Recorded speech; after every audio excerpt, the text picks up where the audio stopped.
l'avenir et nous avons affaire dans notre pays. Vous qui passez parmi les paroles passagères,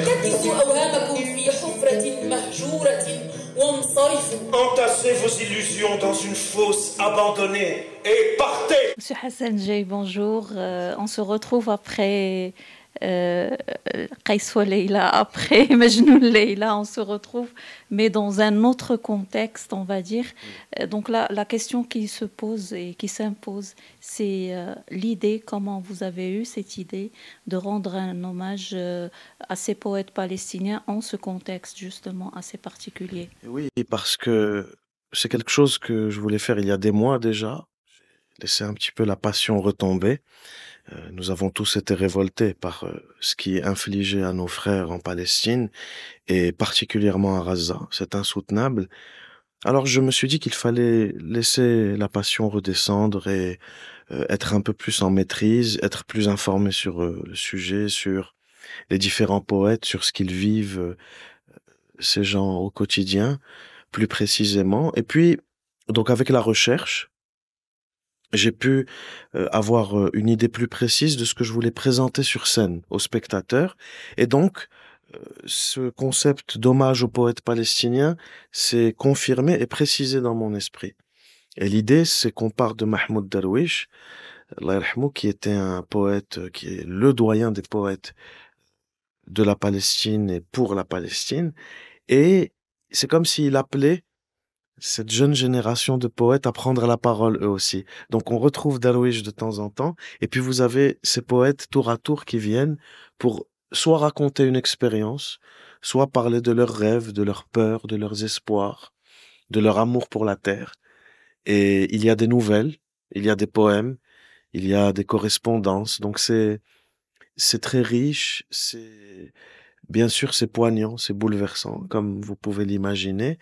Et c'est quelque chose qui me tenait à cœur parce que, évidemment, j'aime la Palestine, le Quds est pour nous une source d'amour, de fierté. C'est un des lieux saints de l'islam et donc on est très fiers de faire cette tournée pour nos frères à Gaza. Le choix de Mahmoud Darwish, est-ce que vous étiez déjà fan de l'auteur, du poète, j'imagine, et ça s'est imposé. Pourtant, il n'a pas vécu cette période-là. Il en a vécu d'autres et il était toujours lui aussi très peiné et bouleversé par ce qui arrivait. D'ailleurs, c'est dans le spectacle à un moment, on évoque le tollé qu'avait fait son poème Abiruna fi kalamin abir. Et bien évidemment, j'aimais Darwish déjà et je l'ai joué. Si vous vous souvenez, en 2015, c'était les Journées du patrimoine et on l'avait fait Film Mchouar, Mahkamat al-Bacha au Habous à Casablanca. C'était merveilleux. Nous avions notamment la mère de Ramallah, j'étais très très fier, qui était parmi nous. Et je dois dire que je n'ai pas la même joie, bien sûr, parce que c'est une atmosphère très pesante et très lourde aujourd'hui par rapport à 2015. Mais je le vois comme un devoir, en tant qu'artiste, avant tout en tant que musulman et en tant que citoyen aussi marocain, parce que nous, au Maroc, nous avons une longue et riche tradition de résistance contre l'occupant. J'ai assisté au premier spectacle et ce qui m'a touchée, c'est comment vous arrivez à transmettre le sentiment, comme si on était devant le drame qui se produit à Gaza, mais vous le transmettez avec la parole. Comment vous arrivez à vraiment à vivre ça et à le partager avec. C'est un procédé qui est difficile, en vérité, parce que c'est dans la solitude que vous devez aller chercher le rapport avec le matériau. Il faut répéter beaucoup, il faut lire et relire. Et vous savez, certains des sentiments que ressentent ces poètes ou ces personnages, et même quand c'est des personnages, c'est toujours basé sur une histoire vraie. Vous, vous devez le lire et le relire, et des fois, ça va aller éveiller quelque chose en vous que vous n'imaginiez même pas avoir en vous. Donc, c'est très difficile.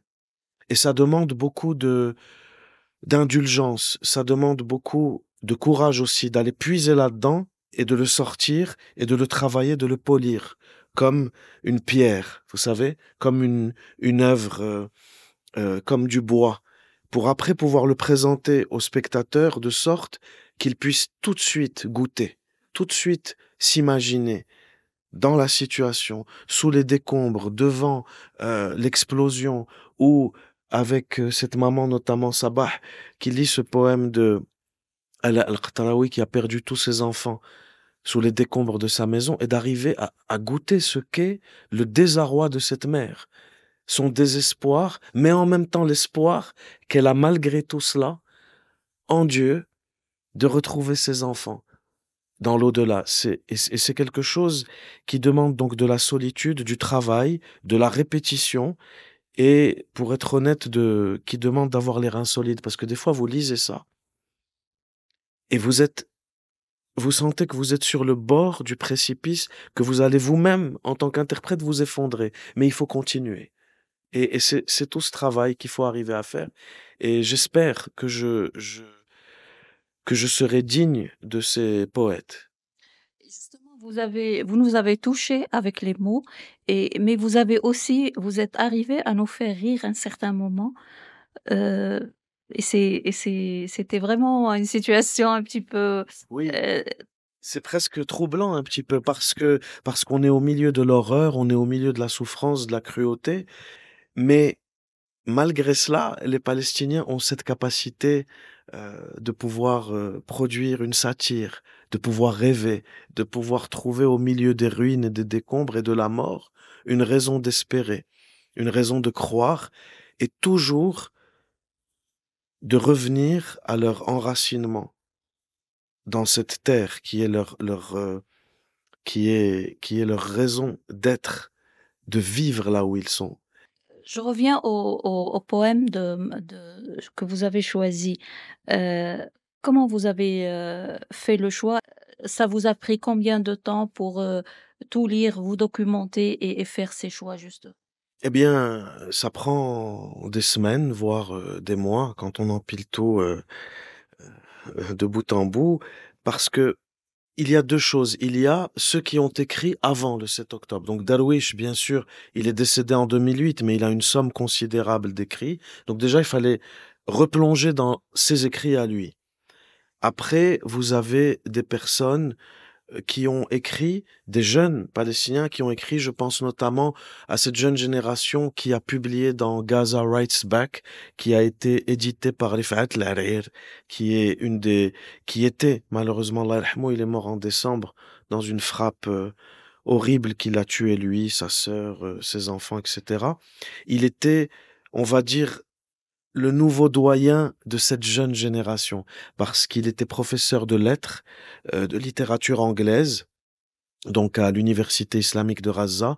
Il maniait l'anglais de façon très subtile et très imagée. Et il a poussé cette jeune génération à écrire. Il disait que écrire, se raconter, c'est résister. Et l'effet que je voulais donc proposer au public, c'était, si je suis assis, que je prends un peu de recul, au bout d'un moment, d'avoir le sentiment que c'est un seul poète qui parle, une seule âme qui parle et un seul pays, une seule cause qui parle. Et je pense que ça se dégage assez nettement de cet enchaînement de textes. En tout cas, je l'espère. Je reviens au duo Hassan El-Jay et Sabah Al-Alawi Kamal. Pour l'interprétation. Oui. Comment ça se passe et comment vous êtes arrivé à créer cette fusion? Sabah est une de mes élèves de théâtre. Elle avait d'ailleurs joué de façon remarquable des rôles comme Shams Din Tabrizi, Jalal Din Rumi, etc. C'était ma fameuse adaptation de leur rencontre et des histoires autour de Shams à Konya au XIIIe siècle. Et elle est d'une grande sensibilité. Elle manie très bien l'anglais, l'arabe et le français, comme vous avez pu le voir. لنا في أرضنا ما نعمل. Nous avons à faire dans notre terre. ولنا الماضي هنا ولنا صوت الحياة الأول. Elle apporte une fraîcheur et elle apporte une sincérité qui sont bouleversantes déjà pour moi. Dans les répétitions, j'étais fasciné par ce qu'elle apportait. Et puis vous savez, moi je suis un homme, elle c'est une femme. Nous n'avons pas le même âge, nous n'avons pas la même expérience sur scène. Ce qui fait qu'il y a vraiment cette fraîcheur qui vient apporter une jeunesse à ce projet, qui vient lui apporter une espèce de souffle régénérateur fabuleux.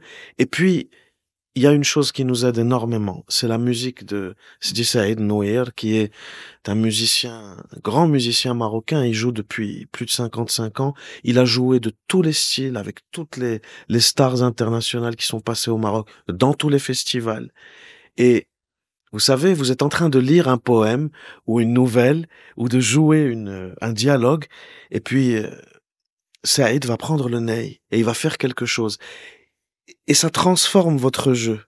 Parce qu'en fait, il vous parle à sa manière. Il nous parle. Et il nous amène ailleurs.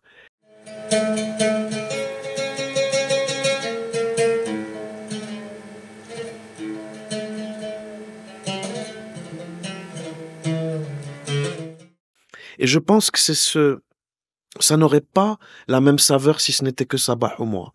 Et ça n'aurait pas la même saveur si ce n'était que Saïd et moi. Donc, vraiment, ce trio, j'en suis ravi. Oui, vous le savez, Souad, je laisse toujours une part d'improvisation dans mes spectacles parce que j'aime les accidents, j'aime les inspirations du moment, de l'instant présent. Elles doivent avoir une part, et en tout cas, je choisis qu'elles aient une part dans mon travail sur scène. Saïd, bien sûr, il y a des choses qu'on cale dans les maqamat et dans la manière de jouer, plus rapide, plus lent, un peu plus fort, un peu plus feutré.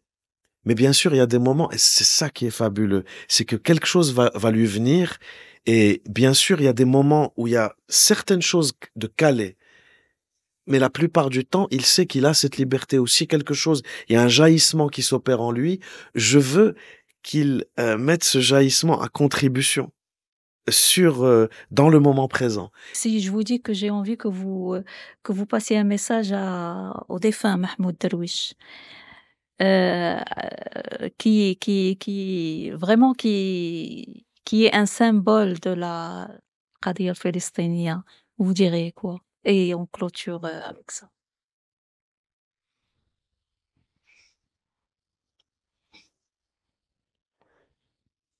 Déjà, je lui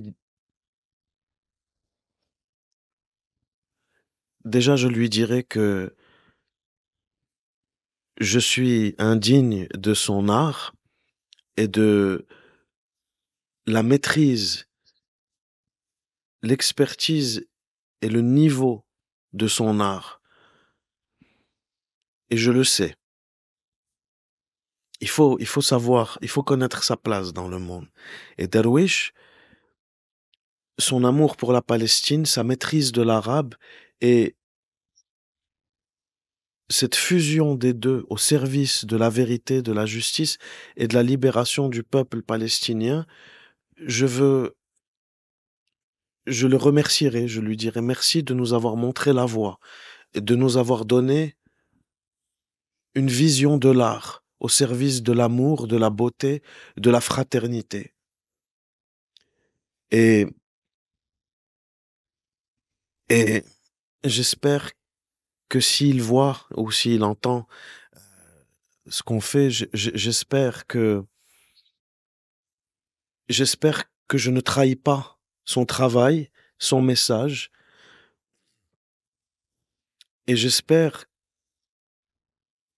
que peut-être avec ce travail, ça donnera envie à d'autres jeunes d'utiliser la langue pour raconter, pour défendre, pour donner à rêver et donner à espérer. Le but avec tout ça, c'est que les gens gardent l'espoir. Ce n'est pas de les détruire. Et je lui dirais que je l'admire et que je salue. Je salue sa bravoure et tous les prix qu'il a payés. je le salue et je l'aime et je prie pour son âme. Et je lui dis merci pour cet héritage. Merci.